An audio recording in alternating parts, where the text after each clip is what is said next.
इंसान को पता चल सकता है कि ये मेडिसिन जो है ये काबिल इस्तेमाल नहीं है, ऑल्दो उसकी एक्सपायरी डेट है। कुछ दवाएं ऐसी होती हैं जिनमें फौरी तौर पे कुछ प्रॉब्लम नज़र आ जाती है ज़ाहिरी सूरत में। शिफा इंटरनेशनल हॉस्पिटल की बात करें तो यहाँ पर फार्मेसी में how do you make sure कि दवा जो है वो प्रॉपर तरीके से स्टोर हो रही है?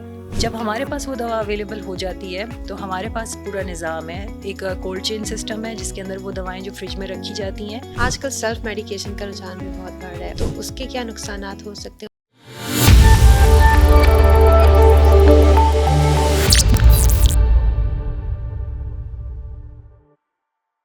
अस्सलाम वालेकुम, मैं हूं Saima Jabbar and you are watching beyond the stethoscope from Shifa international hospital.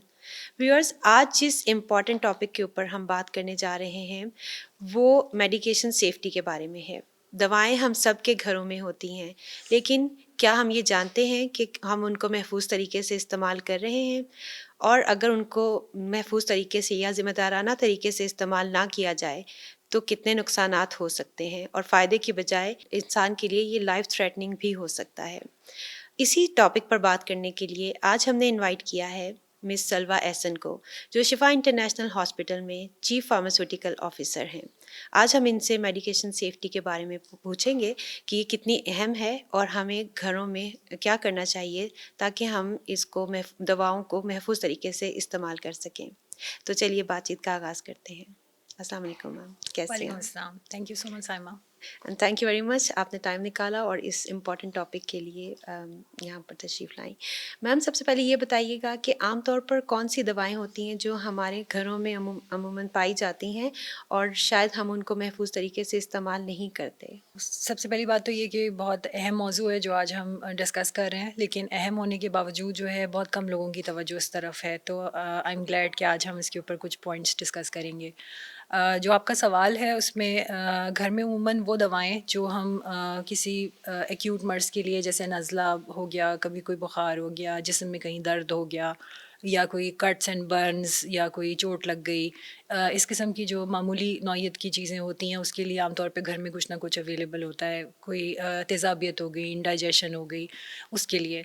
और फिर एक वो वाली दवाएं होती हैं जो कि आपकी क्रॉनिक यूज़ या आपकी जारी रहने वाली दवाएं होती हैं, जो घर का कोई भी फ़र्द जो है वो इस्तेमाल कर सकता है। वो ब्लड प्रेशर की भी हो सकती है, वो डायबिटीज़ के लिए भी हो सकती है, या किसी भी और मर्ज़ के लिए जो डॉक्टर ने तशख़ीस किया हो। तो अमूमन घर में दोनों तरह की दवाएं मौजूद होती हैं। जो आपके सवाल का दूसरा हिस्सा है कि हम इनको कैसे सेफ़ली रख रहे हैं या नहीं रख रहे, तो उसमें जो आम तौर पे जो मसाइल हम देखते हैं अपने घरों में, इवन मैं अपने घर में भी देखती हूँ, जिस पे मुझे अपने घर वालों को भी गाइड करना पड़ता है, और इसी तरीके से बाकी घरों में भी ये इशू होता होगा। सबसे इम्पॉर्टेंट बात ये है कि दवाइयाँ आप कहाँ स्टोर कर रहे हैं, ये एक अहम बात है। क्योंकि देखिए, हमें ये समझना है कि दवा जो है उसकी एक ख़ास मुद्दत इस्तेमाल है जो कि उसके पैकेट पे एक्सपायरी की शक्ल में लिखी हुई है। अगर आप उस दवा को उस एक्सपायरी में अपनी एक मुनासिब हालात में रखते हैं तब तो उसकी अफादियत उस एक्सपायरी तक रहती है। लेकिन अगर आप उसको एक्सेसिव मॉइस्चर, नमी, ऐसी जगह आपने जैसे बाथरूम में स्टोर कर दिया जहाँ नमी ज़्यादा है, किचन में रख दिया जहाँ पे डायरेक्टली चूल्हे की हीट लग रही है, गाड़ी के ग्लव कंपार्टमेंट में छोड़ दिया जहाँ पे सनलाइट में गाड़ी खड़ी हुई है और वो उसमें गर्मी में वो एक्सपोज हो गई है, या किसी भी ऐसी जगह जहाँ पे रोशनी, नमी या टेम्परेचर की ज़्यादती या कमी बहुत ज़्यादा हो, वहाँ पे आपने स्टोर कर दी, तो वो अपनी एक्सपायरी से पहले ही अपनी अफादियत खो देगी। तो आप बावजूद इसके कि ये समझ के इस्तेमाल कर रहे हैं कि वो मुनासिब है, ठीक है, लेकिन वो अपना इफ़ेक्ट प्रोड्यूस उस तरीके से नहीं करेगी। अच्छा, मैम ये बताइएगा कि अगर कोई ऐसी मेडिसिन है, क्या देखने में कुछ इंसान को पता चल सकता है कि ये मेडिसिन जो है ये काबिल इस्तेमाल नहीं है, ऑल्दो उसकी एक्सपायरी डेट है? क्या देखने से भी उसमें कुछ चेंजेस होती हैं? इसमें दोनों तरह से दवाओं को जो है हम देख सकते हैं। कुछ दवाएं ऐसी होती हैं जिनमें फ़ौरी तौर पे कुछ प्रॉब्लम नज़र आ जाती है ज़ाहिरी सूरत में, लेकिन मेजॉरिटी केसेस के अंदर जो है हमें ज़ाहिरी शक्ल में तब्दीली नज़र नहीं आती है। जैसे ज़ाहिरी शक्ल में जो तब्दीली की अहम अलामात हैं वो क्या हो सकती हैं कि दवा जो है वो अपनी डिसकलरेशन हो जाए, कि फ़र्ज़ करें वो गुलाबी गोली थी और वो अचानक से आपको जब आपने खोला पैकेट तो पता चला कि अब वो गुलाबी नहीं है और उसका रंग फेड हो गया है, ठीक है, या किसी और कलर में तब्दील हो गया है। या फिर जो है दवा की जो शक्ल थी, जिस तरीके का वो कैप्सूल या गोली या शरबत की जो कंसिस्टेंसी या शक्ल उसकी ज़ाहिरी नॉर्मली आपको नज़र आती है, वो उस शक्ल की नहीं है, उसमें कोई तब्दीली आ गई है, कोई ख़ास तरह की बुरी स्मेल आ रही है उसमें से, तो कुछ दवाइयों में तो ये चीज़ आपको एविडेंटली तब्दीली पता चल जाती है जो कि फ़ौरी तौर पे आपको उस दवा के इस्तेमाल से रोक देती है। लेकिन बहुत दफ़ा ऐसा होता है कि दवा की ज़ाहिरी शक्ल में कोई तब्दीली नहीं आती है, लेकिन वो जो है कारआमद नहीं रहती है और उस सूरत में जो है आपके लिए ज़्यादा ख़तरा है कि आपको देख के नहीं पता चलेगा और फिर भी आप वो जो है ऐसी गैर मुनासिब दवा जो है वो ले लेंगे। लिहाज़ा किसी भी हालत में आप ये ना सोचें कि दवा ज़ाहिर ठीक लग रही है तो ओके है। आपने ये इंश्योर करना है कि दवा जिस वक़्त भी इस्तेमाल के लिए आपने ली है, चाहे वो आप अपने ऑफ़िस में रखें या आप अपने घर में रखें, आप उसको मुनासिब जगह पे स्टोर करें। जैसे मैंने पहले कहा कि नमी से या दर्जा हरारत को प्रॉपर मेंटेन करके, ना एक्सेसिव लाइट में, धूप में या इस तरह से ना छोड़ें उनको। राइट। तो इसका मतलब है कि ज़रूरी नहीं है कि तमाम दवाएँ फ्रिज में ही रखी जाएँ, इसके अलावा भी टेम्परेचर कंट्रोल के लिए किसी और रूम वगैरह में भी सेव की जा सकती हैं? जी, दवाइयाँ दोनों तरह से हम स्टोर करते हैं, वो जो फ्रिज में रखी जाती हैं और जो कमरे के दर्जा हरारत या रूम टेम्परेचर पे रखी जाती हैं। जो फ्रिज में रखने वाली दवाएँ हैं, वो ख़ास तौर पे ज़्यादा नाज़ुक दवाएँ होती हैं क्योंकि अगर उनमें ज़रा सी भी आप टेम्परेचर की तब्दीली करेंगे तो वो जल्दी ख़राब हो जाती हैं। तो उसके लिए जो मुनासिब उसूल जो हैं रखने के वो क्या हैं कि हम यूजुअली क्या करते हैं कि जैसे कुछ घरों में लाइट जाने की सिचुएशन होती है हुँ। तो आपके पास अगर लंबे टाइम लाइट चली गई है 2-3 घंटे तो कई हमारे मरीज़ क्या करते हैं कि वो समझते हैं कि ज़्यादा ठंडा कंपार्टमेंट जो है वो फ्रीज़र का होगा, तो वो दवा को फ्रीज़र में रख देते हैं कि जब तक लाइट गई हुई है हम वहाँ रख लें। और बहुत दफ़ा ऐसा हुआ है और हमारे पास मरीज़ ऐसी ख़राब दवा वापस लेकर भी आते हैं कि वो फ्रीज़ हो गई वहाँ पर और अब वो इस्तेमाल के काबिल नहीं रही। तो पहली बात तो ये है कि जो दवा फ्रीज़र में नहीं रखनी है, उनको आपने किसी भी हाल में फ्रीज़र में नहीं रखना क्योंकि अगर वो एक दफ़ा फ्रीज़ हो गई, तो वो हुँ, काबिल इस्तेमाल नहीं रहेगी। हुँ, दूसरी चीज़ ये है कि अगर आप फ्रिज में रख रहे हैं, तो उसमें एक आपका जो ख़ास हिदायत है, वो ये होती है कि दरवाज़े की साइड पे नहीं रखनी है। क्योंकि यूनिफ़ॉर्म टेम्परेचर जो है, वो फ्रिज में बॉडी के अंदर की तरफ होता है, जहाँ जी। पर आपका जो है वो फ्रिज का अंदरूनी खाना है, ठीक है? ना आप उसको बहुत पीछे दीवार के साथ लगा के रखें किसी भी साइड पे या पीछे, ना आप जो है दरवाज़े की तरफ रखें, बल्कि दरमियान में किसी ऐसी जगह रखें जहाँ पर बहुत ज़्यादा चीज़ों के साथ उसका कॉन्टैक्ट ना हो ताकि उसके अंदर आराम से जो है वो ठंडी हवा सर्कुलेट करे और दवा को अच्छी हालत में रखे।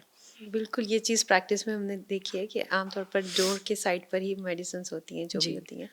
अच्छा, उनके लेबल पढ़ना कितना ज़रूरी है कि कुछ दवाएँ मुझे लगता है उस पे ये भी लिखा होता है once open use within this specified time, तो बजाय इसके कि हम सिर्फ़ एक्सपायरी देखें, हम वो वाली इंस्ट्रक्शंस पढ़ना भी कितना इम्पोर्टेंट है? जी, बहुत आपका अहम सवाल है इसमें। जैसे मैंने आपसे बताया कि एक एक्सपायरी जो है वो एक तरह की उसकी शेल्फ़ लाइफ़ है। यानी जब तक आपने उसको खोला नहीं है या उसकी सील को आपने नहीं तोड़ा, तब तक तो वो शेल्फ़ पे इस टाइम तक 1 साल, 2 साल जो भी उस पे लिखा हुआ है उस टाइम तक रह सकती है। लेकिन जब एक दफ़ा आप सील खोल लेते हैं और दवा को यूज़ करना शुरू कर देते हैं, तो अब आप ये समझें कि वो दवा हवा से और नमी से कॉन्टैक्ट में आ रही है, क्योंकि वो खुल चुकी है, क्योंकि पहले सील थी और वो महफूज़ थी। सील खुलने के बाद जब वो एक्सपोज़र में आती है दवा, तो उसकी जो है शेल्फ़ लाइफ़ कम हो जाती है, क्योंकि वो ऐसी दवा नाज़ुक दवा है जिसमें आप तब्दीली आ सकती है या उसकी अफ़ादियत जा सकती है। तो उस सूरत में आपने लाज़मी ये देखना है कि एक्सपायरी के अलावा डब्बे के ऊपर कोई ऐसी हिदायत तो नहीं लिखी कि खोलने के 24 घंटे के अंदर यूज़ कर लें या 28 दिन के अंदर यूज़ कर लें। क्लासिक एग्ज़ाम्पल इंसुलिन्स की हैं। हुँ, जैसे इंसुलिन अगर आप नॉर्मल बगैर खोले रखेंगे तो शायद आप 1 डेढ़ साल जो है या 2 साल तक जो है उनकी शेल्फ़ लाइफ़ है। लेकिन जब आप इस्तेमाल के लिए एक दफ़ा इंसुलिन खोल लेते हैं, तो आपको 28 दिन के अंदर-अंदर इस्तेमाल करना है।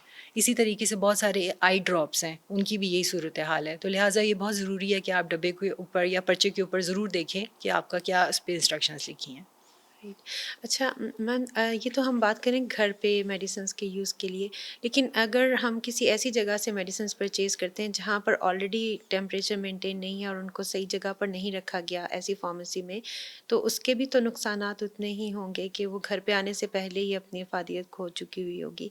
तो शिफा इंटरनेशनल हॉस्पिटल की बात करें तो यहाँ पर फार्मेसी में how do you make sure कि दवा जो है वो प्रॉपर तरीके से स्टोर हो रही है? जी, ये बहुत इम्पॉर्टेंट पॉइंट है और इसीलिए जो है हम बार-बार जब भी बात करते हैं मेडिकेशन सेफ्टी की उसमें इस पॉइंट को हम एम्फसाइज़ करते हैं कि एक काबिल एतमाद फार्मेसी या मेडिकल स्टोर से ही आप दवा ख़रीदें। जब हम कहते हैं काबिल एतमाद तो उसका मतलब ये है कि आपके पास ये एविडेंस है या आपको ये श्योरिटी है कि वो दवाओं को उसी तरीके से मेंटेन कर रहा है जैसे कि उसके मैन्युफैक्चरर ने रिकमेंड किया है। सो शिफा में जो है वो हम दवा का ये प्रोसेस जो है आगाज़ कर देते हैं जहाँ से हमने दवा की ख़रीदारी की है, यानी जो सप्लायर है या जो मैन्युफैक्चरर है जिनसे हम दवा लेते हैं। बहुत दफ़ा ऐसा होता है कि अगर हमें उस प्रोसेस में भी कहीं कोई शक या प्रॉब्लम नज़र आए कि ये दवा जो है महफूज तरीके से एक सप्लायर वेयर हाउस या मैन्युफैक्चरर के पास से शिफा को जो है वो ट्रांसपोर्ट या ट्रांसफ़र नहीं की गई है, तो हम उस पॉइंट पे भी जो है दवा को जो है रोकते हैं और मेक श्योर करते हैं कि वो दवा ही हम तक पहुँचे जो इस पूरे प्रोसेस में वहाँ पर मेंटेन की गई है। जब हमारे पास वो दवा अवेलेबल हो जाती है, तो हमारे पास पूरा निज़ाम है। एक कोल्ड चेन सिस्टम है जिसके अंदर वो दवाएँ जो फ्रिज में रखी जाती हैं, हमारे पास कोल्ड रूम चिलर्स मौजूद हैं जिनकी 24 घंटे निगरानी की जाती है कि किसी भी पॉइंट पे वो अपने मतलूबा टेम्परेचर रेंज से आगे या पीछे ना हो, जी। जो कि 2 टू 8 डिग्री सेंटीग्रेड का एक रिकॉर्ड आपने रेंज मेंटेन करनी होती है। ना वो 2 से नीचे जानी चाहिए, दवा फ्रीज़ हो जाएगी, ना वो जो है 8 से ऊपर जानी चाहिए, दवा जो है वो टेम्परेचर पे एक्सपोज़ हो जाएगी। तो एक 24 घंटे एक पावर बैकअप के साथ, यूपीएस सिस्टम्स के साथ, अलार्म सिस्टम्स के साथ ये पूरा सिस्टम मेंटेन किया जाता है कि किसी पॉइंट के ऊपर भी इसमें कोई ब्रीच ना आए। दूसरी जब सूरत हाल ये होती है कि वो दवाएँ जो रूम टेम्परेचर पे रखी जाती हैं, उनको कंट्रोल्ड रूम टेम्परेचर और ह्यूमिडिटी पे रखा जाता है। उसके उसूल हैं वो ये हैं कि टेम्परेचर जो है वो 25 डिग्री सेंटीग्रेड तक होना चाहिए और ह्यूमिडिटी अप टू 60% तक होनी चाहिए। और ये एक इंटरनेशनल प्रैक्टिस है जो कि हर जगह अडॉप्ट की जाती है फार्मास्यूटिकल स्टोरेज के लिए। तो वही सेम चीज़ हम शिफा में भी अडॉप्ट करते हैं, मॉनिटरिंग करते हैं। अगर कोई प्रॉब्लम नज़र आए तो फ़ौरी तौर पे उसकी मेंटेनेंस करा के उसको ठीक करते हैं, ताकि किसी भी पॉइंट के ऊपर जो है दवा किसी भी ख़ास टेम्परेचर या गलत नमी की सतह पे जो है एक्सपोज़ ना हो रही हो। राइट। इसी तरह क्या वैक्सीन्स का भी यही होता है कि वैक्सीन्स को भी एक ख़ास टेम्परेचर पर स्टोर करना होता है और अगर विदाउट प्रॉपर स्टोरेज आप उसको यूज़ करते हैं तो उसका नुकसान हो सकता है? ख़ास तौर पे कोविड के दिनों में आई रिमेंबर कि जब वैक्सीन्स लगा करती थी तो ये we had to make sure कि ये सेफ़ हो और सही टेम्परेचर पर रखी हुई हों, तभी उनका फ़ायदा होगा। जी, जैसे मैंने पहले कहा था कि वो दवाएँ जो सॉरी फ्रिज टेम्परेचर पे रखी जाती हैं वो ज़्यादा नाज़ुक होती हैं, तो उस नाज़ुक कैटेगरी में भी वैक्सीन ज़्यादा नाज़ुक हैं, क्योंकि अगर उसमें ज़रा सी भी टेम्परेचर वेरिएशन हो तो वो सबसे पहले जो है वो अपनी एफिकेसी जो है खो देती हैं।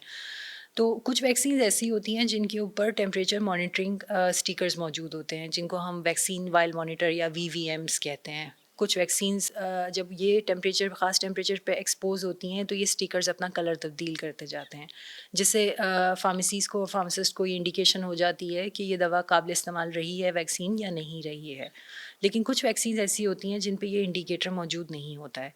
उस सूरत में बहुत बड़ी एक आपके ऊपर ज़िम्मेदारी फिर ये होती है कि जैसे मैंने पहले बताया कि सप्लायर से लेकर मैन्युफैक्चरर और उनके वेयरहाउस से लेकर हमारे पास आने तक ट्रांसपोर्ट के पूरे मरहले में किसी जगह कोई प्रॉब्लम तो नहीं आया, तो उसकी ट्रैकिंग बहुत इंपॉर्टेंट होती है, जिसको हम इंश्योर करते हैं कि किसी भी जगह पे वो टेम्परेचर से या किसी गलत दर्जा हरारत पे एक्सपोज़ तो नहीं हो गई है। तो डेफ़िनेटली जब एक दफ़ा आ जाएगी तो उसको मेंटेन भी उसी तरह करना है, ताकि जिसे भी वैक्सीन लगे उसमें पेशेंट को फ़ायदा पहुँचे। राइट। तो उसमें यही सुनने में आता है कि अगर आप वही वाली मेडिसिन किसी सस्ती जगह से ले रहे हैं और किसी ऐसे स्टोर से ले रहे हैं जहाँ कोई फार्मासिस्ट भी नहीं है और इंसान ये सोचता है कि सेम मेडिसिन है तो इसका उस तरह से इफ़ेक्ट क्यों नहीं हो रहा, तो इसमें प्रोबेबली यही वजह है कि उसका स्टोरेज का जो है वो प्रोसेस डिफरेंट होता है। तो इसमें फार्मासिस्ट का रोल जो है वो कितना इंपॉर्टेंट है और क्वालिफाइड फार्मासिस्ट होना एक फार्मेसी में वो कितना ज़रूरी है? देखिए, जिस तरह से हर हेल्थ केयर प्रोफेशनल अपने प्रोफेशन का और अपने पेशेंट केयर का कस्टोडियन है, फार्मासिस्ट भी बिल्कुल उसी तरह से हेल्थ केयर मेंबर है टीम का और जो है मेडिकेशंस का कस्टोडियन है। अब मेडिकेशन जिस तरह से मैं आपसे बात कर रही हूँ कि एक पूरे प्रोसेस एंड टू एंड कि वो हमारे पास से आई, कहाँ से आई और हम कहाँ तक पेशेंट को कैसे दे रहे हैं, उस पूरे प्रोसेस के हर मरहले मरहले पे फार्मासिस्ट एक निगरानी करता है और ये मेक श्योर करता है कि चाहे वो उसकी स्टोरेज हो, चाहे वो उसकी हैंडलिंग हो, डिस्पेंसिंग हो, किसी पॉइंट पे भी जो है वो जो मेडिसिन की क्वालिटी है वो ब्रीच ना हो। तो इंटरनेशनल बेस्ट प्रैक्टिसेस हैं इस पूरे प्रोसेस की, हर स्टेज की, कि कैसे आपने मैनेज करना है, क्योंकि अल्टीमेट गोल क्या है? देखिए, अल्टीमेट गोल ये है कि एक मरीज़ इलाज के लिए एक डॉक्टर के पास जाता है, आप जो है वो एक भारी फीस भी देते हैं अपने टेस्ट के लिए, अपने डायग्नोस्टिक्स के लिए, अपने इलाज के लिए, और उसके बाद जब आपको एक मेडिसिन प्रिस्क्राइब हो जाती है तो उस केस में हम ये कहते हैं कि चलिए मेडिसिन तो हम वहाँ से लेते हैं जहाँ से हमें सबसे ज़्यादा डिस्काउंट और सबसे ज़्यादा सस्ती चीज़ मिले, और वो पूरा जो आपका एक बेहतरीन इलाज का प्रोसेस है वो वहाँ जाके कॉम्प्रोमाइज़ हो जाएगा अगर आपको दवा जो है ऐसी मिले जो प्रोसेस में जो है कहीं ना कहीं गड़बड़ हो चुकी हो और वो आपके इलाज में मुआविन साबित ना हो। लिहाजा फार्मासिस्ट की मौजूदगी एक तो ये इंश्योर करती है कि वो दवा ठीक तरीके से प्रिजर्व रही है, क्वालिटी मेंटेन्ड है। दूसरी चीज़ फार्मासिस्ट की प्रेजेंस ये इंश्योर करती है कि आपको कोई सवाल है, कोई कंसर्न है दवा से रिलेटेड, कोई प्रॉब्लम है, तो वो गाइड करने के लिए आपके पास एक एक्सपर्ट मौजूद है। राइट। इसी तरह अगर ये तो स्टोरेज की बात हुई, अगर हम कंज्यूम करने की बात करें किस तरह से मेडिसिन लेनी है, उसमें भी फार्मासिस्ट का एक इंतहाई अहम रोल है। तो आम लोगों के लिए ये फार्मासिस्ट की इंस्ट्रक्शंस को फॉलो करना कितना ज़रूरी है, उसको सीरियस लेना, अदरवाइज़ मेडिसिन का नुकसान भी हो सकता है। जी, बिल्कुल हो सकता है। देखें कुछ छोटी-छोटी आपको एग्ज़ाम्पल्स देती हूँ कि किस तरीके से फ़ार्मासिस्ट आपको काउंसल करता है या गाइड करता है दवा के प्रॉपर या सेफ़ यूज़ के लिए। फ़ॉर एग्ज़ाम्पल एक दवा ऐसी है जो कि प्रेग्नेंट ख़वातीन के लिए मुज़िर है बहुत ज़्यादा, क्योंकि वो जो न्यूबॉर्न बेबी है उसके लिए कोई बहुत ज़्यादा प्रॉब्लम क्रिएट कर सकती है वो दवा। अब अगर ये दवा आप किसी ऐसे मरीज़ को दे रहे हैं जो मैरिड है और जो कंसीव करने की पोज़ीशन में है, और अगर आपने ये इन्फॉर्मेशन पेशेंट को नहीं पास ऑन की कि इस दवा की ये प्रॉब्लम है, अगर आप किसी भी पॉइंट के ऊपर प्रेग्नेंट होते हैं, तो आपने फ़ौरी तौर पे पेशेंट्स को डॉक्टर से राब्ता करना है ताकि दवा को चेंज किया जा सके। तो ज़ाहिर है उनके अनबॉर्न बच्चे के ऊपर जो है एक बहुत मुज़िर असरात जो है वो दवा प्रोड्यूस कर देगी। दूसरी सूरत हाल एग्ज़ाम्पल मैं आपको देती हूँ कि एक दवा है जिसकी स्टोरेज, जैसे मैंने अभी आपसे अर्ज़ किया कि अगर आप उसको फ्रीज़र में रख देंगे तो वो टोटली वेस्ट हो जाएगी, वो ख़राब हो जाएगी वो दवा। ये छोटी-सी एक इंस्ट्रक्शन है, लेकिन अगर आप ये इंस्ट्रक्शन टाइमली आपको ना मिले और आप उस अपनी महँगी दवा को, और यूजुअली ये फ्रिज में रखी जाने वाली दवा सस्ती नहीं होती हैं, चाहे वो इंसुलिन्स हों, चाहे वो एरिथ्रोपोइटिन्स हों या वैक्सीन्स हों, आप उसको फ्रीज़र में रख देंगे तो आपकी हज़ारों रुपए की मेडिसिन वेस्ट हो जाएगी। ठीक है? इसी तरह से एक एग्ज़ाम्पल है कि आपने एक दवा आपके डॉक्टर ने, फ़िज़िशियन ने ली, क्योंकि हमारे यहाँ अमूमन ये रिवाज है कि हम एक से ज़्यादा डॉक्टर्स को कंसल्ट करते हैं। हमने पल्मोनोलॉजी को भी दिखाया, ओवरडोज भी हो सकता है। हमने कार्डियोलॉजी को भी दिखा दिया है। तो मल्टीपल डॉक्टर से जब हम मशवरा कर रहे होते हैं तो प्रिस्क्रिप्शंस पाइल अप होना शुरू हो जाती हैं, और उसमें एग्जैक्टली। से कई दफ़ा ऐसा होता है कि प्रिस्क्रिप्शंस में कॉमन चीज़ें होती हैं। एग्जैक्टली। एक ही दवा 2 डॉक्टर्स ने प्रिस्क्राइब कर दी है, मेबी नाम डिफरेंट हो, पेशेंट को नहीं पता चलेगा कि ये एक ही दवा है और वो ओवरडोज़ का खतरा हो जाएगा। बिल्कुल। तो जब आप फार्मासिस्ट के पास वो प्रिस्क्रिप्शन लेकर जाएँगे तो वो बेहतर पोज़ीशन में होगा कि वो आपको उस पे गाइड कर सके और आपको बताए कि इसमें से क्या चीज़ आपने लेनी है और क्या चीज़ आपको नहीं लेनी है। और जहाँ ज़रूरत हो वहाँ डॉक्टर से भी बात करें। बच्चों के लिए कितना खतरनाक हो सकता है जो घरों में मेडिसिन्स होती हैं और बच्चे उसको ले लें, और वो उनके लिए ज़ाहिर है कि मुझे सेहत है, तो उस सूरत में क्या करना चाहिए? देखिए सबसे पहले जो है ना, prevention is better than cure. तो आपने प्रिवेंशन ये करनी है कि अगर आपके घर में बच्चे हैं या पेट्स हैं तो उनकी पहुंच से आपने दवा को दूर रखना है। मतलब ये हम एड्स में तो सुनते हैं दवाओं को बच्चों जी। की पहुंच से दूर रखें, लेकिन ये वाकई बहुत इंपॉर्टेंट हिदायत है। तो ऐसी जगह ना रखें, अपने पर्स में ना रखें, अपनी ऐसी किसी लोअर शेल्फ पे ना रखें जहाँ उनका एक्सेस हो और वो आसानी से उसको निकाल के खोल के खा या पी सकें। पहली बात तो ये है। तो प्रिवेंशन इज़ वेरी इंपॉर्टेंट अगर आपके घर में बच्चे या पेट्स हैं। दूसरी जो चीज़ है कि अगर खुदा न खास्ता ऐसी कोई सूरत हाल हो जाए तो उसमें सबसे पहले ये कोशिश करें कि जो अगर यूजुअली ये होता है कि बच्चे एक से ज़्यादा चीज़ें, दवाएं जैसे खोली हैं उन्होंने, टैबलेट्स तो उन्होंने मुंह में भर ली हैं एक से ज़्यादा। तो सबसे पहली कोशिश ये करें कि अगर मुंह में कोई चीज़ है तो उसको उंगली की मदद से आप जो मुंह से निकाल सकते हैं एटलीस्ट वो निकाल दें, ताकि वो पेट में जाने से बच जाए। उसके बाद ये अंदाज़ा फ़ौरी तौर पे करें कि जो खाली बोतल या खाली स्ट्रिप या जो भी जिस चीज़ से भी बच्चा वो उसको ले रहा था या खा रहा था, उसको ज़रूर सिक्योर कर लें। उससे फ़ायदा ये होता है कि जब आप पेशेंट को लेकर जब अस्पताल जा रहे होंगे, तो डॉक्टर्स को और वहाँ फार्मासिस्ट को या नर्सेज़ को ये देखने में आसानी होगी कि अंदाज़न कितनी गोलियाँ इसमें से ली गई हैं। क्योंकि वो डोज़ डिपेंड करेगी कि कितना सिवियरिटी है इस मसले में। एक आध गोली से शायद ना फ़र्क पड़ रहा हो किसी दवा का, लेकिन अगर 4 ले ली हैं, 10 ले ली हैं, तो डेफ़िनिटली उसमें एक बड़ा फ़र्क पड़ सकता है और उसकी ट्रीटमेंट को ज़्यादा सीरियस नौइयत का होना होगा। तो उस दवा को ज़रूर सिक्योर करें। तीसरा जो है हिदायत हम करते हैं वो ये कि कभी भी ये कोशिश ना करें कि उल्टी करवाएँ या जो है वो पेशेंट के मुँह में कुछ डाल के या पिलाने की या मज़ीद कुछ खिलाने की कोशिश करें, क्योंकि उससे सिचुएशन और वर्स हो टोटके सकती है। वगैरह ना हाँ, इस्तेमाल कोई टोटके यूज़ ना करें। तो पहली फ़ुर्सत में जो है वो हॉस्पिटल से राब्ता करें, जो उसमें बची-कुची चीज़ें हैं वो साथ लेके जाएँ ताकि उनको डोज़ का अंदाज़ा करने में मदद हो। मुँह में कोई चीज़ रह गई है उसको फ़ौरी तौर पर निकाल लें। तो ये कुछ इम्पॉर्टेंट फ़र्स्ट एड हो सकती हैं, अदरवाइज़ ये है कि ज़ाहिर है हॉस्पिटल में जाके बेहतर इलाज किया जा सकेगा। बिल्कुल। अच्छा मैम, आजकल सेल्फ मेडिकेशन का रुझान भी बहुत बढ़ रहा है। ओवर द काउंटर कुछ मेडिसिन्स ऐसी हैं जो अवेलेबल हैं, शायद वेस्ट में वो वाली अवेलेबल नहीं होती विदाउट प्रिस्क्रिप्शन। तो उसके क्या नुकसानात हो सकते हैं और इंसान को कितना बचना चाहिए सेल्फ मेडिकेशन से? देखिए, सेल्फ मेडिकेशन एक बहुत बड़ी प्रॉब्लम है, और जो डिफरेंट स्टडीज़ पाकिस्तान के हवाले से या डेवलपिंग कंट्रीज़ के हवाले से की गई हैं, उसमें ये पता चलता है कि ऑलमोस्ट 25 to 30% जो है ना, एक सेल्फ मेडिकेशन का रुझान जो है वो पाया जाता है, जो कि ओवर द ईयर्स बढ़ता हुआ नज़र आ रहा है। ठीक है, और उसकी एक प्राइमरी वजह तो आपके सामने ही है कि बहुत सारी प्रिस्क्रिप्शंस के लिए जो है, बहुत सारी दवाओं के लिए प्रिस्क्रिप्शंस की ज़रूरत नहीं है। आप मेडिकल स्टोर पे जाएँ और कुछ भी माँगिए, वो आपको मिल जाती है। तो एक रेगुलेटरी चैलेंज तो बहरहाल ये है कि ये ईज़िली एक्सेसिबल हैं। दूसरी चीज़ ये है कि ये रुझान कि मुझे कोई दवा जो है वो मुवाफ़िक आ गई है और मैं आपको एडवाइस कर दूँ, तो चलें आप कहें कि मुझे भी मिलते-जुलते सिम्पटम्स हैं, तो मैं भी ट्राई करके देखता हूँ। तो हमारे यहाँ ये एक-दूसरे को जो टोटके और चीज़ें मालूमात देने का रुझान है, उस वो भी सबब बनता है कि आप सेल्फ मेडिकेशन करें। अब इसमें नुकसान क्या हो सकता है? जैसे मैंने आपको 2-3 एग्ज़ाम्पल पीछे दिए हैं कि कोई दवा प्रेगनेंसी में मुज़र है, या वो दवा आपके लिए जो है वो उस पर्टिकुलर कंडीशन में जो है कॉन्ट्राइंडिकेटेड है, नहीं देनी थी आपको।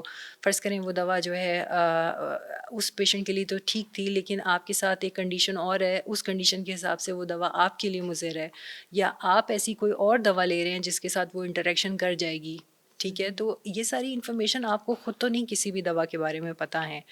ज़ाहिर है कोई एक एक्सपर्ट हेल्थ केयर प्रोफेशनल जब तक आपके प्रोसेस सिंपल चीज़ों को देख के समझ ना ले कि आपके क्या डायग्नोसिस है, आप किन दवाइयों पे हैं इस वक्त करंटली, और आपको इस वक्त किस दवा की ज़रूरत है, फिर वो डिटरमिन करेगा तो आपके लिए ये सेफ्टी होगी। क्योंकि बहुत दफ़ा हम सेल्फ मेडिकेशन में उल्टा आपके लिए नुकसान हो जाता है फ़ायदे की बजाय। बिल्कुल।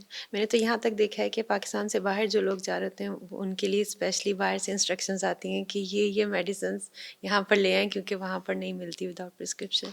जी। So it's very dangerous. अच्छा, अगर कोई साइड इफ़ेक्ट्स होते हैं मेडिसिन्स के, तो मैंने देखा है कुछ लोग इतना रिलीजियसली फ़ॉलो करते हैं कि कोई साइड इफ़ेक्ट भी हो रहे हैं तो वो बताते भी नहीं हैं और कहते हैं हमने कोर्स पूरा ही करना है। अगर कोई साइड इफ़ेक्ट्स हो रहे हैं तो डॉक्टर से वापस रुजू करना कितना ज़रूरी होता है, ताकि हो सकता है उनकी बॉडी के लिए वो मेडिसिन ठीक ना हो और वो चेंज करनी पड़े। तो ये भी कितना इम्पोर्टेंट है कि डॉक्टर को बताएं साइड इफ़ेक्ट्स का। जी बिल्कुल, इसमें देखिए साइड इफ़ेक्ट्स जो हम पेशेंट्स को गाइड कर रहे होते हैं यूजुअली 2 तरह के होते हैं। एक वो होते हैं जो नॉर्मल नेचर के होते हैं और एक्सपेक्टेड होते हैं, कि जैसे ये दवा खाएँगे इससे हल्का-फुल्का पेट ख़राब हो सकता है, या इससे आपको थोड़े बहुत चक्कर आ सकते हैं, या आपको नींद आ सकती है। ये एंटिसिपेटेड एक्सपेक्टेड होते हैं और बहुत ख़तरनाक नहीं होते हैं। लेकिन इसकी भी एहतियात चूँकि ज़रूरी होती है कि फ़र्ज़ करें पेशेंट घबरा ना जाए, या उसको चक्कर आ रहे हैं, या वो ड्राइविंग करने शुरू हो जाए और उसको चक्कर आ रहे हैं और वो किसी हादसे का सबब बन जाए, तो ये इन्फॉर्मेशन देना ज़रूरी होती है, ताकि उसको पहले से पता हो कि what to expect from this medicine. एक वो तरह के साइड इफ़ेक्ट्स होते हैं जो ख़तरनाक होते हैं, जो मे बी वार्निंग साइंस होते हैं, कि अगर ये वाले इश्यूज़ आपके साथ आ रहे हैं तो आपने लाज़मी अपने डॉक्टर को फ़ौरी तौर पे बताना है, ताकि दवा की डोज़ को एडजस्ट किया जाए। हो सकता है दवा को थोड़ा-सा कम करने से वो साइड इफ़ेक्ट चला जाए, या दवा के टाइमिंग चेंज कर देने से वो इफ़ेक्ट चला जाए। बहुत दफ़ा ऐसा भी होता है कि आप वो दवा खाली पेट या किसी ख़ास ग़िज़ा के साथ ले रहे हैं, तो वो साइड इफ़ेक्ट आ रहा है, तो आप वो हैबिट अपनी चेंज कर लें तो वो साइड इफ़ेक्ट चला जाए। तो लिहाज़ा वो उस तरह के सीरियस या कम्बरसम जो आपको प्रॉब्लम कॉज़ कर रहे हैं, उन साइड इफ़ेक्ट्स को फ़ौरी तौर पे आपको बताना ज़रूरी होता है, ताकि उसका कोई हल बताया जा सके आपको। अच्छा, दूसरी तरफ ऐसा भी होता है कि कोई मेडिसिन कुछ दिनों के लिए रिकमेंड की गई है, लेकिन जब इंसान देखता है कि आई एम फीलिंग बेटर, तो 3 दिन बाद, 2 दिन बाद में भी एंटीबायोटिक्स भी ऐसी होती हैं कि वो छोड़ देता है लेना। इसका कितना नुकसान हो सकता है, और ये भी बताइएगा कि एंटीबायोटिक रेजिस्टेंस जो है वो क्यों पैदा होती है और उसका क्या नुकसान होता है। जी, ये वाली बात आपकी बिल्कुल पर्टिकुलरली ट्रू है जब हम एंटीबायोटिक्स की बात करते हैं, क्योंकि उसमें हमेशा जो एक पेट इंस्ट्रक्शंस होती हैं, वो ये होती हैं कि आप कंप्लीट करें अपने प्रिस्क्राइब कोर्स को। क्योंकि देखिए, आम बीमारी की निस्बत एंटीबायोटिक्स उस बीमारी में यूज़ हो रही हैं जिसमें एक नन्ही-मुन्नी मखलूक आपके सामने जो है ना, वो जरासीम की शक्ल में खड़ी हुई है, जिसको आपने टेक्निकली ट्रीट करना है, तो आपका इन्फेक्शन ठीक होगा। तो वो जो एक जर्म या माइक्रो ऑर्गेनिज़्म है जिसके लिए आप एंटीबायोटिक दे रहे हैं, तो आप उसको जो है वो थोड़ी-सी डोज़ जब एक्सपोज़ करते हैं, 2 दिन ली, या आपने जो है 2 दिन दिन में 2 दफ़ा प्रिस्क्राइब हुई थी और आपने एक ही दफ़ा ले ली, आप उसको एक छोटी डोज़ जो है वो उससे एक्सपोज़ कर रहे हैं उस जरासीम को। चाहे वो दिन हो, चाहे वो ड्यूरेशन या फ्रीक्वेंसी ऑफ द डे हो। तो वो जरासीम टेक्निकली उस वक़्त तो आपकी बॉडी से जो है शायद थोड़ा-सा वीक होके सबसाइड हो जाए और इन्फेक्शन बेहतर कर दे, जिससे आपको लगे कि जी मैं तो 2-3 दिन बाद ही भला चंगा हो गया हूँ। लेकिन technically in the long run, क्योंकि वो 100% तो नहीं किल होते वो ऑर्गेनिजम्स, तो वो जब मल्टीप्लाई होंगे तो वो उस मेडिसिन के ख़िलाफ़ मुदाफ़ियत पैदा कर लेंगे, डिफेंस मैकेनिज़्म अपना स्ट्रॉन्ग कर लेंगे। तो नेक्स्ट टाइम जब वो दवा इस्तेमाल होगी तो वो दवा अफ़ादियत खो देगी। तो ये टेक्निकली आप अपने साथ भी ज़्यादती करेंगे कि अगर वो इन्फेक्शन कभी आपको दोबारा हो, खुदा न ख़ास्ता, या कम्युनिटी में किसी और को हो और वो जरासीम उस कम्युनिटी में कहीं पाया जाए, तो उस दवा के लिए वो जो है कारामद वो दवा उसके लिए नहीं होगी। तो आप एक लार्जर डैमेज कॉज़ कर रहे हैं। इसलिए एंटीबायोटिक के केस में हर हाल में प्रिस्क्रिप्शन को जो भी आपको ड्यूरेशन दिया गया है 3 दिन, 5 दिन, 7 दिन कंप्लीट करना बहुत ज़रूरी है। राइट। अच्छा, अगर हम हॉस्पिटल की बात करें तो फार्मेसी और डॉक्टर ज़ाहिर है अंडर वन रूफ होते हैं, तो यहाँ पर अगर एक मेडिसिन अवेलेबल नहीं है या फिर फार्मासिस्ट को पता हो कि ये इस मेडिसिन का कोई अल्टरनेट हो सकता है, तो वो डॉक्टर्स के साथ किस तरह से कोऑपरेट करते हैं, कोऑर्डिनेशन करते हैं ताकि मरीज़ को सही बेहतर से बेहतर जो है मेडिसिन प्रोवाइड की जा सके। जी, बिल्कुल। देखिए आजकल डेफ़िनेटली ये availability of medicines at all time या मेडिसिन शॉर्टेजेज़ एक बहुत बड़ा चैलेंज है, और ये ग्लोबल चैलेंज है क्योंकि इसमें ज़ाहिर है पूरी दुनिया से इस तरह की शॉर्टेजेज़ और इश्यूज़ रिपोर्ट हो रहे होते हैं। तो बहरहाल इशू ये है कि आपने पेशेंट की केयर को तो नहीं रोकना, अगर दवा नहीं भी अवेलेबल है ड्यू टू एनी रीज़न, तो आपने केयर जारी रखनी है। तो फार्मासिस्ट किस तरह से मैनेज करते हैं कि एक तो हमारा एक रेगुलर प्रोसेस होता है कि पहली बात तो ये है कि दवा हर वक्त अवेलेबल हो, उसके पीछे आपकी इन्वेंट्री कंट्रोल्स, आपके रीऑर्डर पॉइंट्स, आपकी सप्लायर के साथ कॉन्ट्रैक्ट्स, ये सारी चीज़ें आप इन्वेंट्री के पॉइंट ऑफ व्यू से मैनेज कर रहे होते हैं। लेकिन अगर जो है अनफोर्सीन सर्कमस्टेंसेस की वजह से दवा शॉर्ट भी हो जाए, तो फिर अगला मरहला ये होता है कि आप ये देखते हैं कि ऑल्टरनेट क्या है। ऑल्टरनेट दो तरह के हो सकते हैं। आपका एक जो जेनेरिक सब्स्टिट्यूट हो सकता है, यानी सेम दवा किसी और नाम से अवेलेबल है मार्केट में, और एक है थेरेप्यूटिक ऑल्टरनेट, जिसमें वो दवा स्लाइटली डिफरेंट है उस दवा से लेकिन काम वही करती है। तो आप जो है दोनों तरह के जो सब्स्टिट्यूट्स हैं उनको अवेलेबल कराते हैं, अरेंज करते हैं, डॉक्टर से डिस्कस करते हैं, और उस केयर प्रोसेस में उस दवा को जो है वो एम्बेड करते हैं, ताकि ये ना हो कि पेशेंट को दवा ना मिल रही हो और एक केओस वाली सिचुएशन हो रही हो। तो ये एक रेगुलर प्रोसेस है जिसमें फार्मासिस्ट डॉक्टर्स के साथ मिलके इन इन चीज़ों को जो है वो मेक श्योर कर रहा होता है। राइट। और कुछ लोग जो है वो गूगल के ऊपर एंटर करते हैं कि what is the alternate of this medicine, और वो जाके खुद से ले लेते हैं, और उसमें फार्मासिस्ट की एक्सपर्ट्स ज़ाहिर एक्सपर्टीज़ नहीं होती, तो वो भी ख़तरनाक साबित हो सकता है। जी, वो भी एक तरह की छोटी-सी सेल्फ मेडिकेशन है, तो उसको राइट। भी जो है अवॉइड करें, कोशिश करें कि किसी से राय ले लें, चाहे डॉक्टर हो या फार्मासिस्ट हो, उनसे ज़रूर पूछ लें, फिर आपके लिए वो बेहतर होगी। राइट।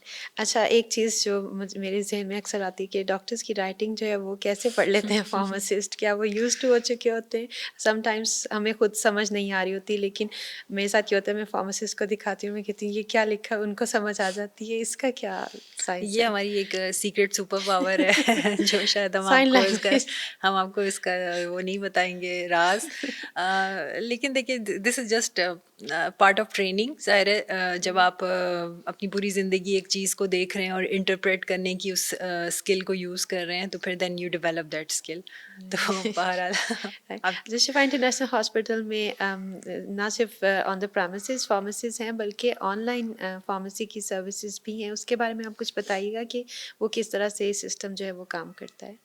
जी, एक तो फार्मासिस्ट हमारी फार्मेसीज़ में हर वक्त आपकी असिस्टेंस के लिए मौजूद हैं, चाहे डॉक्टर, नर्सेज़ या पेशेंट्स कोई भी रब्ता करना चाहे हमारे फार्मासिस्ट से हर वक्त डिस्कस कर सकता है। दूसरी हमारी एक हेल्पलाइन है जिसको drug and poison information centre helpline कहते हैं। इसका नंबर हम आपको पॉडकास्ट में अवेलेबल कर देंगे ताकि श्योर। आप इस नंबर को यूज़ कर सकें। और थर्ड चीज़ जो है वो हमारी ऑनलाइन होम मेडिकेशन सर्विसेज हैं कि आप हमारे ई शिफ़ा के तहत फार्मेसिस्ट से रब्ता करके प्रिस्क्रिप्शन शेयर करके घर पे मेडिसिन्स मंगवा सकते हैं, और अगर आपको कोई प्रॉब्लम या कोई सवाल है तो आप उस फार्मेसिस्ट से जो है वो फ़ोन पे डिस्कस भी कर सकते हैं। राइट। इसमें जो ऑनलाइन सिस्टम है डेटाबेस, जो कि जिसमें एमआर नंबर वगैरह सेव होता है, ये कितना हेल्पफुल होता है फार्मासिस्ट के लिए, जिसमें मरीज़ की बीमारी के बारे में और उसकी इंफॉर्मेशन जो है वो भी अवेलेबल होती है? जी, देखिए फार्मासिस्ट का एक जो इम्पोर्टेंट रोल है वो प्रिस्क्रिप्शन रिव्यू है, क्योंकि जब हम दवा को डिस्पेंस करते हैं तो हम ये मेक श्योर करते हैं कि ये दवा आपके लिए 100% सूटेबल है। अब जब मैं लफ्ज़ सूटेबल कह रही हूँ तो इसका मतलब क्या है कि फॉर एग्जांपल एक बच्चा है जिसको आपने एंटीबायोटिक प्रिस्क्राइब की है, तो एंटीबायोटिक ज़ाहिर है वेट के हिसाब से उसकी डोज़ होती है, तो मुझे पेशेंट की जो है प्रोफाइल के अंदर डेफिनेटली उसका वेट रिक्वायर्ड होगा, तो ये इन्फॉर्मेशन हेल्पफुल होगी। एक किडनी डिजीज़ का पेशेंट है जो एक प्रिस्क्रिप्शन लेकर मेरे पास आता है और मुझे पता है कि इसकी किडनीज़ ऑलरेडी कॉम्प्रोमाइज़्ड हैं, तो इसका मतलब है कि प्रॉब्ली इसकी दवा की कोई डोज़ को एडजस्ट करना पड़ेगा, डोज़ को थोड़ा-सा कम करना पड़ेगा क्योंकि इसकी किडनीज़ प्रॉपर्ली फंक्शन नहीं कर रही। तो मुझे उसकी लैब्स की इन्फॉर्मेशन चाहिए होगी जिसमें क्रेटिनिन और बाकी बीयूएन वगैरह मुझे रिक्वायर्ड होगा। इसी तरह से मुझे पेशेंट की एलर्जीज़ चाहिए होंगी, किन दवाओं से एलर्जिक है, किस फूड से एलर्जिक है, ताकि मैं ये मेक श्योर करूँ कि जो दवा मैं दे रही हूँ उससे तो कोई इंटरेक्शन नहीं हो रहा। सो जो भी पेशेंट की मेडिकल रिकॉर्ड के अंदर इंफॉर्मेशन है वो हर लिहाज से किसी ना किसी तरह से यूज़फुल है, जो मुझे इनेबल करती है कि मैं प्रिस्क्रिप्शन को देखकर ये अंदाज़ा लगा लूँ कि आपके लिए कोई प्रॉब्लम तो नहीं क्रिएट कर देगी ये लिखी हुई दवा। So obviously this is very helpful. अच्छा, इसमें जो यंग फार्मासिस्ट होते हैं उनकी ट्रेनिंग के हवाले से कुछ प्रोग्राम्स वगैरह आप लोग करते हैं मेडिकेशन सेफ्टी के हवाले से, उसके बारे में कुछ बताइएगा। जो हमारे फार्मासिस्ट हैं इसमें हम 2-3 लेवल्स के ऊपर ये काम कर रहे हैं। जैसे हमारे अंडर ग्रेजुएट्स जो स्टूडेंट्स होते हैं जब वो शिफ़ा में आते हैं उनको हम इंटर्नशिप्स ऑफ़र करते हैं, ऑब्ज़र्वरशिप प्रोग्राम्स हैं और उनको जो है डिफरेंट सेक्शन से रोटेट किया जाता है ताकि उनको ये पूरा प्रोसेस कि हैंडल कैसे कर रहे हैं, स्टोर कैसे करना है, प्रिस्क्रिप्शन कैसे डील करनी है, हर एरिया के जो है वो अपने-अपने जो स्टेप्स हैं वो समझ आएँ। फिर एक सेकंड स्टेप है जिसमें हमारे जो फ्रेश ग्रेजुएट्स हैं या जो हमारे न्यू जॉइनर्स हैं, जब वो ऑन बोर्ड आते हैं तो उनकी एक बेसिक कॉम्पिटेंसी पे हम काम करते हैं कि हर फार्मासिस्ट इतना कैपेबल है जो इस पूरे प्रोसेस को, जब भी हमने सारी बातें की हैं, इनको बहुत अच्छे तरीके से और एक्सपर्ट तरीके से लेकर चल रहा है, तो उनकी बेसिक कॉम्पिटेंसी को हम इंश्योर करते हैं। और फिर थर्ड लेवल वो है जिसमें हम ऑन गोइंग उनकी जो है ना इन सर्विस ट्रेनिंग्स करते हैं, कैपेसिटी बिल्डिंग करते हैं, उनकी सर्टिफिकेट प्रोग्राम्स होते हैं, उनकी जो है कंटिन्यूस एजुकेशन सेशंस होते हैं। सो वो जारी और सारी रहते हैं पूरा साल और उसमें से हर फार्मासिस्ट को फिर जो है गुजरना होता है ताकि हर वक्त मेडिसिन के बारे में अपडेटेड हो। क्योंकि जब मैं ये कह रही हूँ कि हम ड्रग एक्सपर्ट्स हैं, हमें मेडिकेशन एक्सपर्ट्स हैं, आप हमसे सवाल करें, आप हमसे गाइडेंस लें, तो ये नहीं हो सकता कि आप मुझसे कुछ पूछें और मैं कहूँ जी मुझे तो नहीं पता। लिहाजा मुझे हर वक्त अपने आप को मेडिसिन के बारे में अपग्रेड करना है। ऑनगोइंग जो भी इंफॉर्मेशन है जी, उनको बताएं जी। जी। अच्छा मैम, एंड पर आप कोई मैसेज देना चाहेंगी लोगों के लिए घरों में वो कैसे महफूज बना सकते हैं, और मेडिकेशन सेफ्टी के हवाले से कुछ मैसेज दे दें। जी, मैं इसमें 2-3 इम्पॉर्टेंट जो हम चीज़ें फ़ेस करते हैं वो मैं रीइंफोर्स करना चाहती हूँ। पहली बात ये है कि जब भी मेडिकेशंस आप परचेज़ करें, आप ऐसे मेडिकल स्टोर से या फार्मेसी से परचेज़ करें जिसके बारे में आप अश्योर्ड हैं कि वो क्वालिटी और स्टोरेज प्रोसेसेस को मेंटेन करता है, जेन्युइन मेडिकेशंस हैं, फार्मासिस्ट की मौजूदगी है। नंबर 2 जो हम गलती थोड़ी-सी करते हैं कि जब मेडिकेशंस हम लेते हैं तो हम उसके ऊपर एक्सपायरी या लॉट वाला या बैच वाला हिस्सा जो है अगर वो काट के आपको मेडिसिन्स दे रहे हैं, तो वो चीज़ हम मिस कर जाते हैं। तो डाउन द लाइन 2, 4, 6 महीने बाद तो हमें याद भी नहीं रहता कि इसकी एक्सपायरी क्या थी, तो उस वक़्त हमें ये देखना मुश्किल हो जाता है कि ये दवा काबिल इस्तेमाल है या नहीं है। तो हमेशा एक्सपायरी वाला हिस्सा अपने पास महफूज़ करें। और तीसरी इंस्ट्रक्शन ये है कि आप जो भी दवाएँ अपने घर में यूज़ कर रहे हैं, उनको आप प्रॉपर तरीके से स्टोर करें। कभी भी दवा को जल्दी में या अंधेरे में नहीं लें क्योंकि बहुत दफ़ा ऐसा भी रिपोर्ट हुआ है कि आपने एक दवा समझ के खाई मगर एक्चुअली वो दवा नहीं थी और बाद में जब पेशेंट को प्रॉब्लम हुई तो मालूम हुआ कि गलती से ये नहीं ये ले लिया था जल्दी में या अंधेरे में लेने की वजह से। सो दवा का नाम, लेबल, जो उसकी डोज़ या स्ट्रेंथ है उसको प्रॉपर्ली पढ़ के समझ के कि हाँ वाक़ई ये सही दवा है, फिर आप लें। सो ये कुछ छोटे-छोटे बुनियादी उसूल हैं लेकिन ये बहुत अहम रोल प्ले करेंगे आपकी सेफ्टी के लिए। Right, thank you very much ma'am. Thank you so much. Viewers, उम्मीद है आज के पॉडकास्ट से आपकी इन्फॉर्मेशन में मज़ीद इजाफा हुआ होगा कि दवाओं को महफूज तरीके से रखना कितना ज़रूरी है। इस सारी इन्फॉर्मेशन को अपनी ज़िंदगी का हिस्सा बनाइए और अपने प्यारों से शेयर भी कीजिए। इजाज़त दीजिए, अल्लाह हाफ़िज़।